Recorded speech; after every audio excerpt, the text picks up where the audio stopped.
Okay. Good evening, everyone. Okay. Good evening. Good evening. Good evening. How are you all doing? Oh my goodness. So I'm live. Good evening. Good evening. Good evening. Good evening. And yes, we started the series last week, building a thriving family, and today is week two. If I tell you guys something, you guys won't believe. I'm just coming in from Akure this night. I just came into the house a few minutes ago, and I said I have to be here because I put down the training and I said yes, we're going to have this training. So as you're joining, please, I'd like you to go to the chat box and say hello. Let me know you're there. So let's start. So last week we started this webinar on how we can build a thriving family. And part of the last things I said last week was that the society we see today is a reflection of the families we have in the society.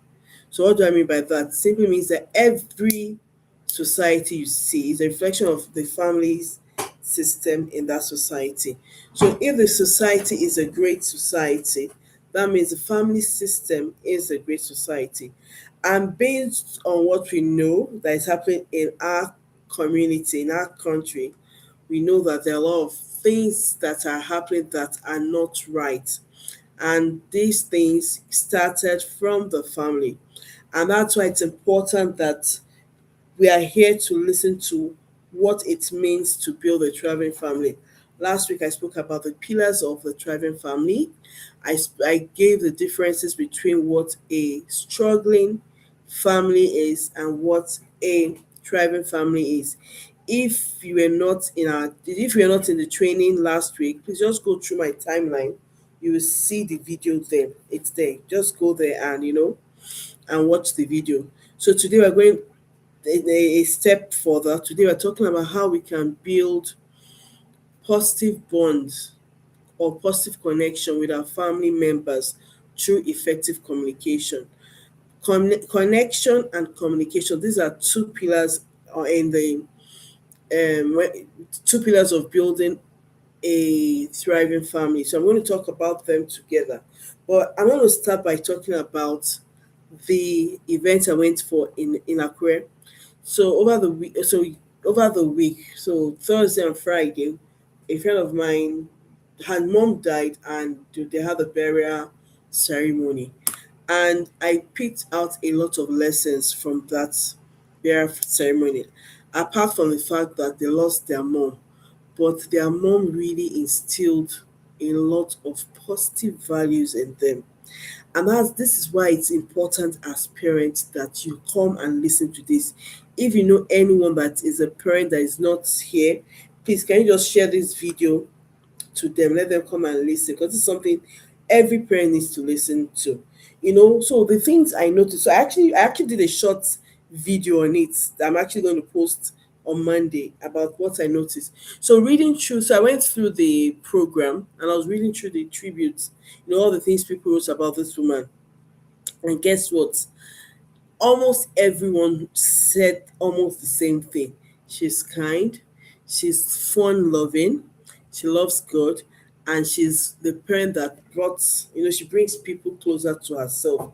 And that thing really showed during the burial ceremony. When it was time for the children, the way they would call all children of the children should come and have their dance. They all came out together as a united force, as in it was such a wonderful thing seeing families coming together.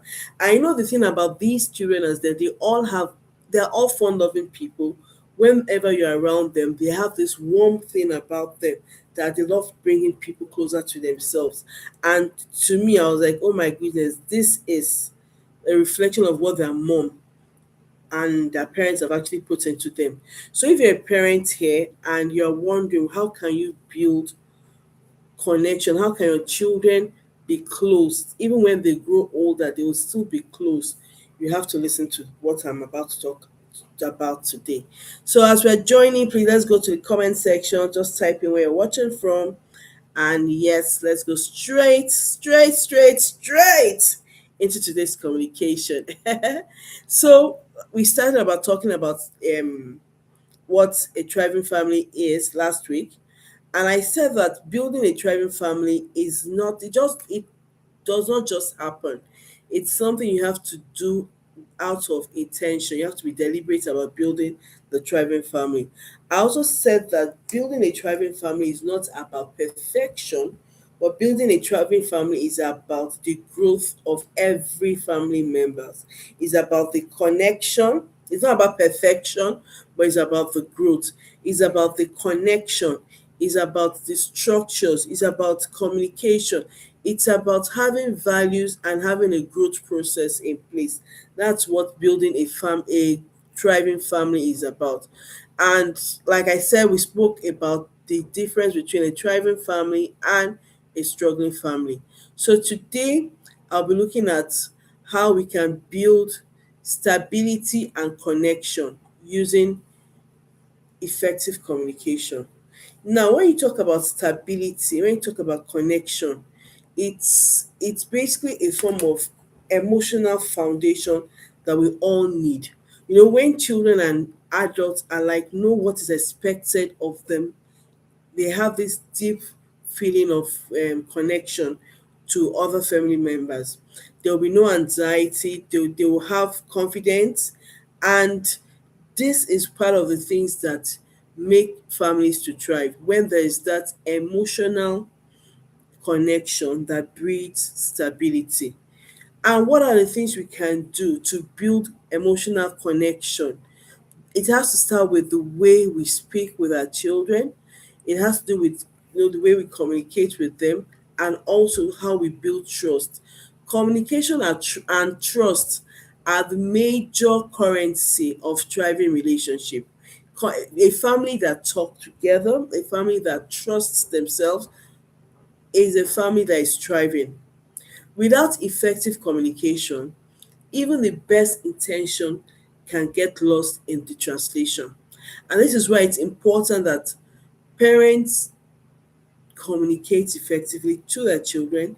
The words you speak, your body language, your tonation, all these things matters. All these things matter when it comes to building that emotional connection with your children. Communication is key. Trust is key.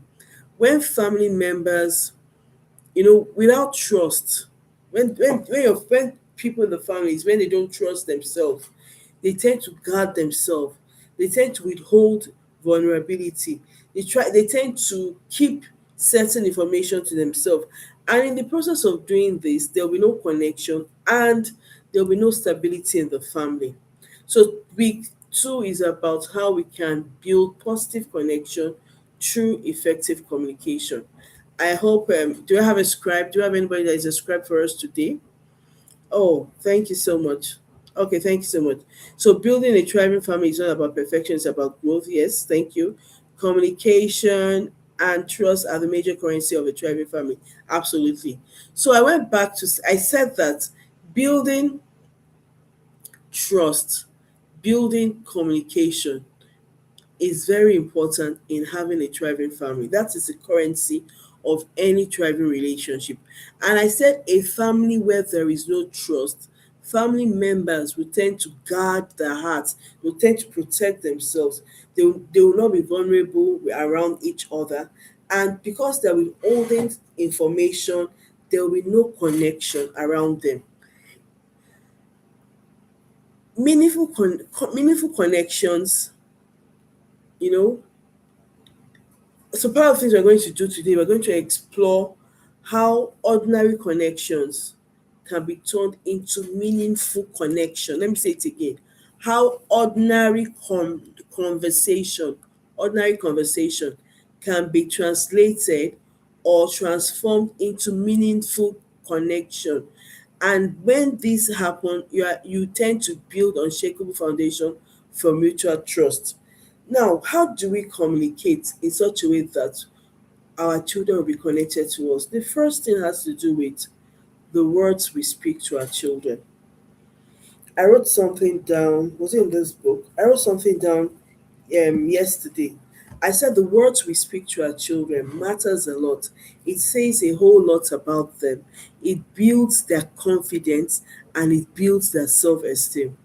If as a parent you keep using the derogatory words on your children will, they will build this shield around them, and there will be no connection.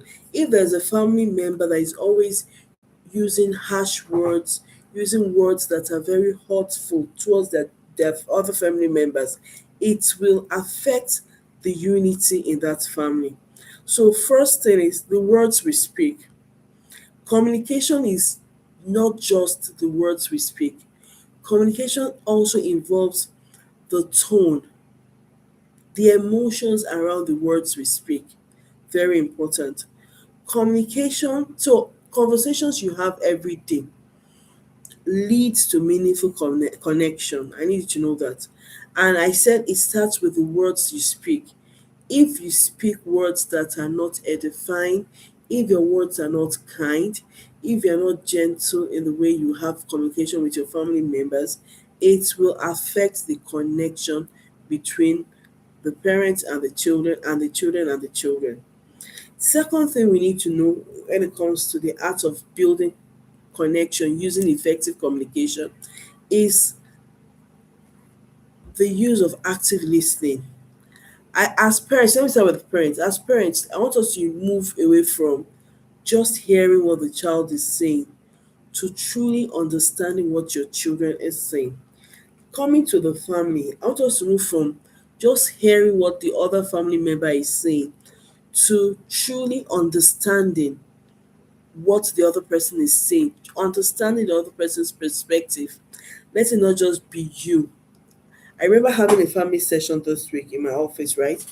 And one of the things that, so part of the questions, right, there's this questionnaire I give to couples when they come for family therapy. And part of the question is, do you feel heard when when you speak to your partner, Then I think another question was about, do you think your partner understands your perspective when you're having conversation? If we do not take our time to listen actively, to try to understand what the other person is saying and try to understand the other person's perspective and emotion, it will be difficult for us to connect with that person. Communication is an art. Communication is not just the words you speak, the emotions behind the words you speak, the tone behind the words you speak, the understanding, the perspective behind the words you speak, the intention of the words you speak. They're very, very important. If you do not communicate well, the best intention of your communication will be lost in translation. Meaning, so for example, you're trying to tell your child something or you're trying to tell your spouse something, and you now come and you say it in a harsh tone. The What you're trying to communicate, the intention behind that communication will be lost in the translation by the other person. So the tone, very important. The words, very important. The tone, very important. You trying to understand the other person, very, very important. Communication is not just about you. It's a two-way thing. So you speak, the other person listens, person you wait for a feedback. When you wait for that feedback will let you know if the other person truly understands what you're saying. So communication, very important. Active listening, very important. Another thing you need to know about communication is that effective communication builds bridges, rather than erecting walls. So the walls are erected when you communicate and the communication doesn't is not effective. But when the communication is effective, it's like you building a bridge from your end to the other person's end. So, and that is one good way of navigating conflicts in the family. I remember I saw something online recently when somebody said that, very funny, very funny. When I saw this, I was like, who does this? The person said that it's a guy He said that when his wife does things that he doesn't like, very funny. He said he keeps malice with the wife. What do you think he's doing? That means that he's building walls around himself.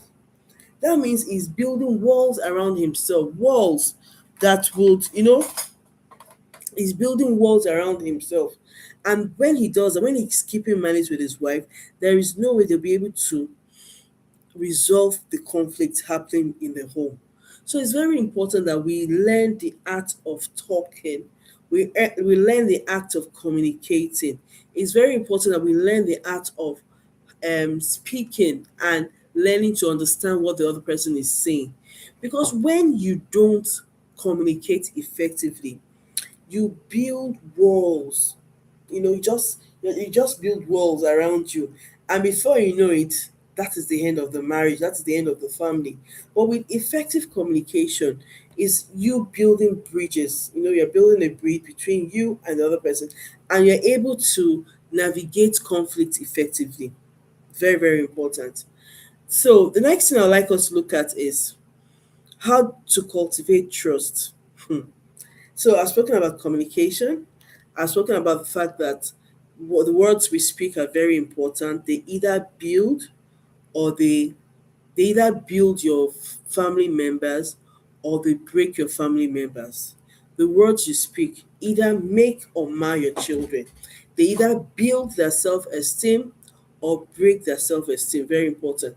I spoke about the tone, that the tone we use are very important too. If you use harsh tone, the person you're communicating with might not understand. I also spoke about your body language. You write that the body language, the way you're communicating, the way you're passing the message across, the other person might not understand. And I spoke about active listening, where you move from just hearing what the person is saying to truly understanding what the person is saying and truly understanding the person's perspective and emotion around it. I spoke about the fact that effective communication is a way of building bridges within family members. I said when you don't communicate effectively, it's you creating walls. And I gave the example of the man that was trending over the week that said he keeps malice with his wife whenever he's upset with his wife. And I was like, that is a really, really bad way of resolving conflict. Like when you keep malice with your spouse or when you keep malice with your children, guess what is happening? You are building walls, you are creating walls through which negative things will happen. Because if you're not able to communicate, if you're not able to have conversation, it will be difficult for you to resolve that conflict.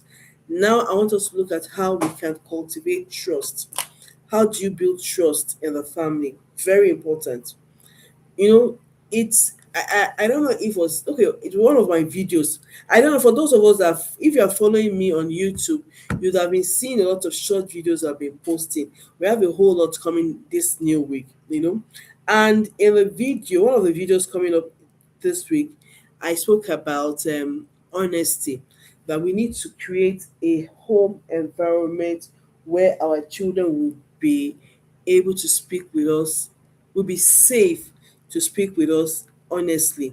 And that is part of building trust. We need to learn how to create the home environment of safety, reliability, and mutual respect. If you want your children to trust you, right? If you want your children to trust you, you need to be able to build a home environment that shows that they're psychologically safe, meaning that they can come to you and tell you anything. A home environment whereby everybody is reliable, meaning that anything you say, your words is your bond. Your words are your bond, meaning that anything you say, there are things that you carry out and you do them. And also mutual respect. So for example, I'm not meant to come today to come and do this training because I just came in. I got into the house 7:50. I got into the house 7:50, right?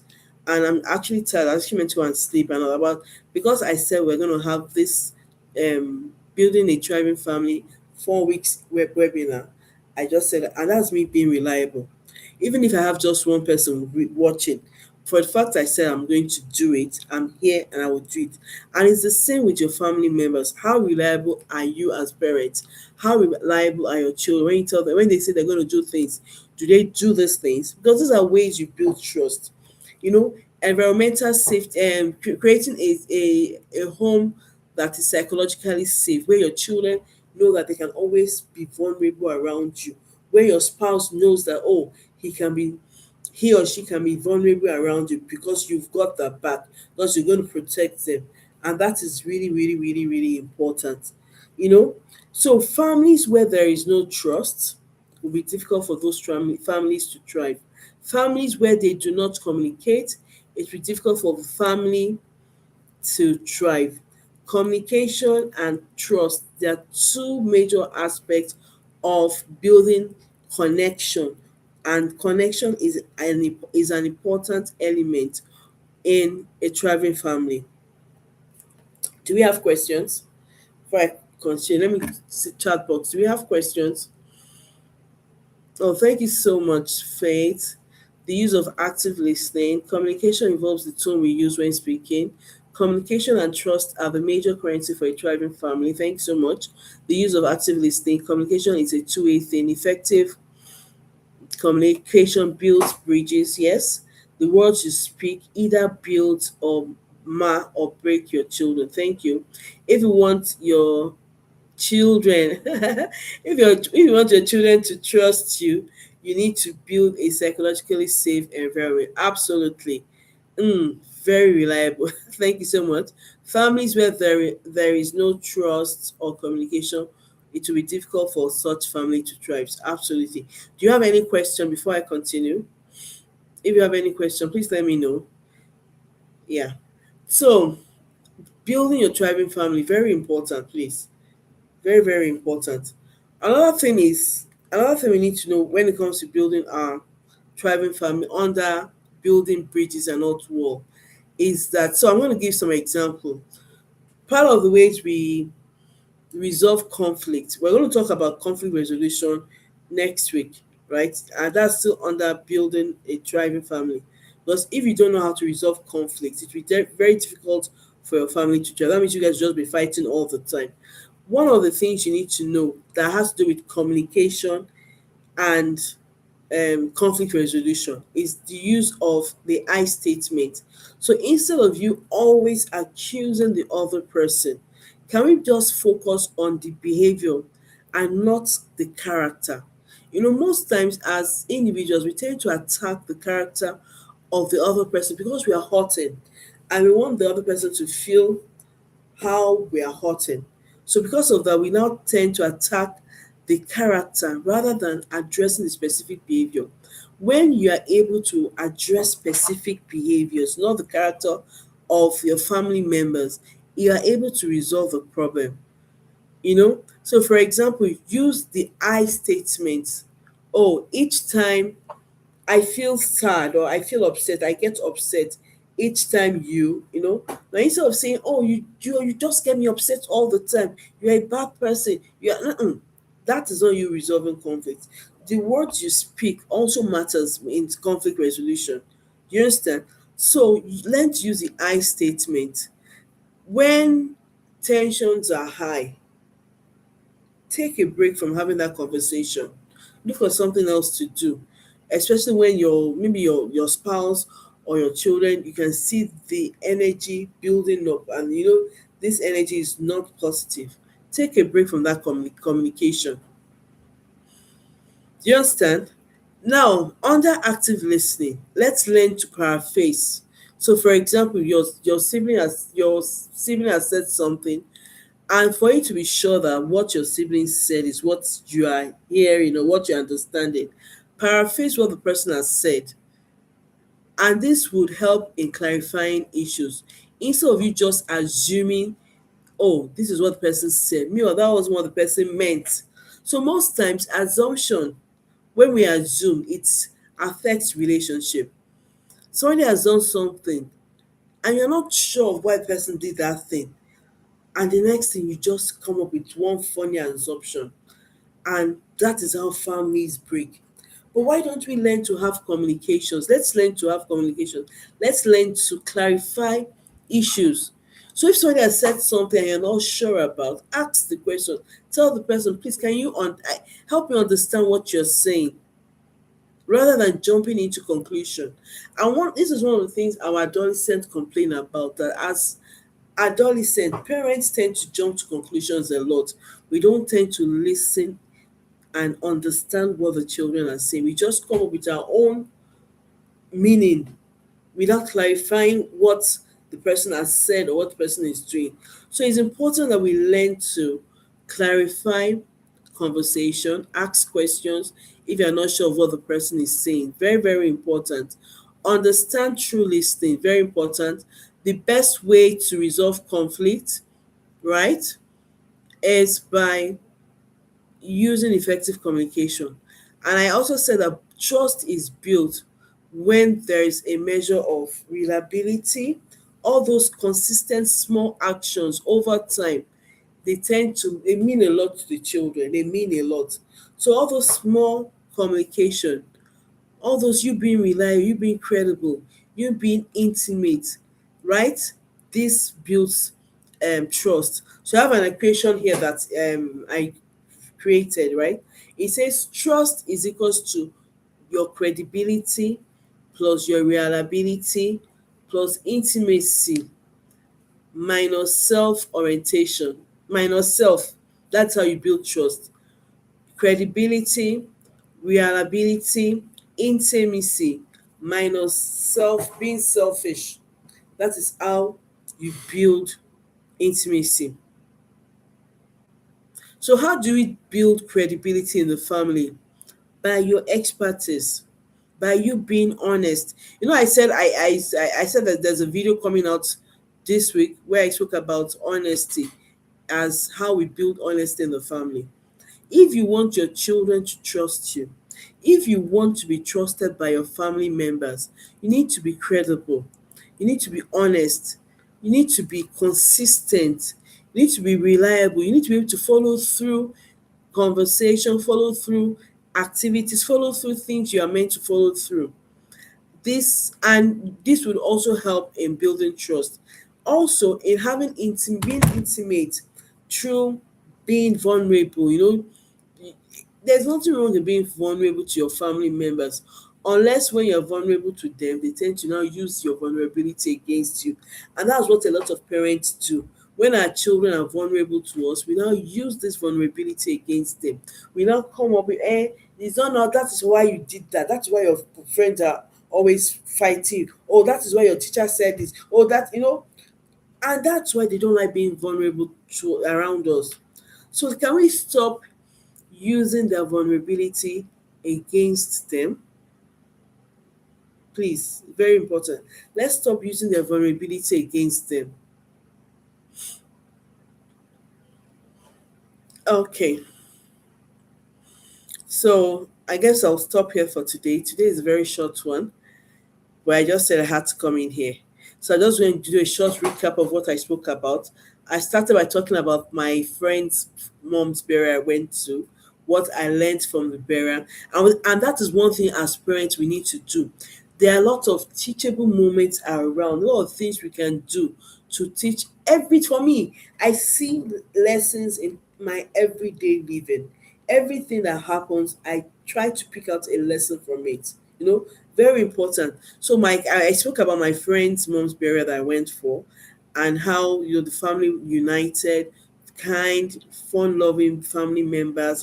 Everything around them just shows that their mom really trained them well, and not just trained them well, the mom actually impacted the right values in them.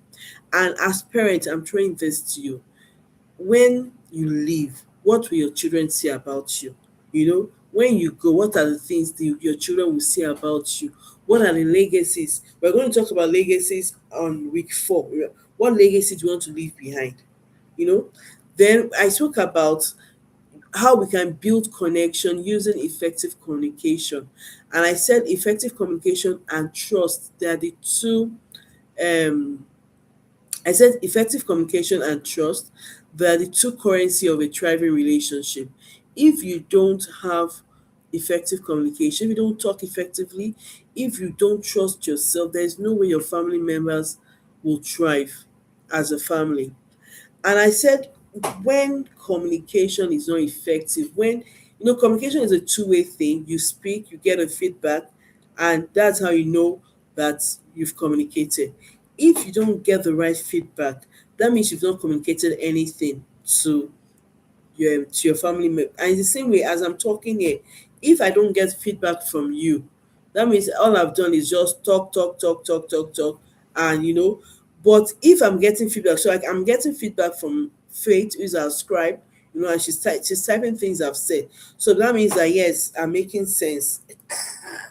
you know that means I'm making sense. So back to my conversation. So I'm just doing a recap of what I spoke about. So I spoke about the components of effective communication. I said it has to do with the words you speak, the tone you use, the emotions around it.